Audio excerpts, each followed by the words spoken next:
بسم اللہ الرحمن الرحیم۔ ناظرین گرامی، حضرت اویس قرنی رحمہ اللہ کا عجیب واقعہ۔ ایک بزرگ گزرے ہیں حضرت اویس قرنی رحمہ اللہ۔ یہ تابعین میں سے تھے۔ نبی صلی اللہ علیہ وسلم کا زمانہ پایا اور یہ اکیلے اپنے والدہ کی خدمت کرنے والے تھے۔ ایک موقع پر والدہ سے انہوں نے اجازت مانگی کہ میں نبی صلی اللہ علیہ وسلم کا دیدار کروں۔ نبی صلی اللہ علیہ وسلم کی دیدار کی اجازت مل گئی، مگر والدہ نے کہا، بیٹا، خدمت کرنے والا پیچھے کوئی دوسرا نہیں، تم جلدی لوٹ آنا۔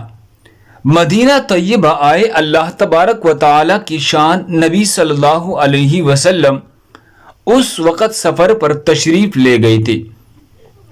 یہ وہاں نہ ٹھہرے اور واپس آ گئی۔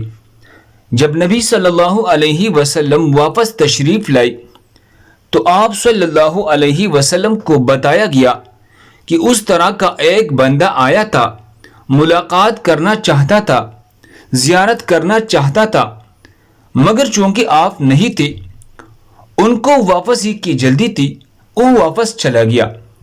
نبی صلی اللہ علیہ وسلم اس بات کو سن کر خوش ہوئے۔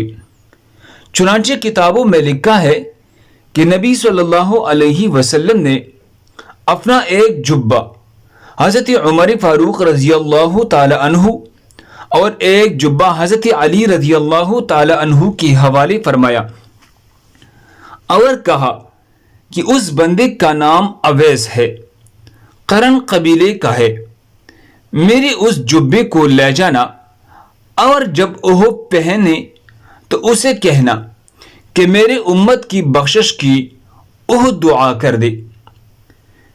ناظرین گرامی، یہ ماں کی خدمت کا اجر ہے کہ اللہ تبارک و تعالی کے پیارے حبیب صلی اللہ علیہ وسلم بھی ہدیہ بیچ رہے ہیں اپنے جبے کا، اور ساتھ فرمائش فرماتے ہیں کہ آپ میرے امت کی بخشش کی دعا فرما دے۔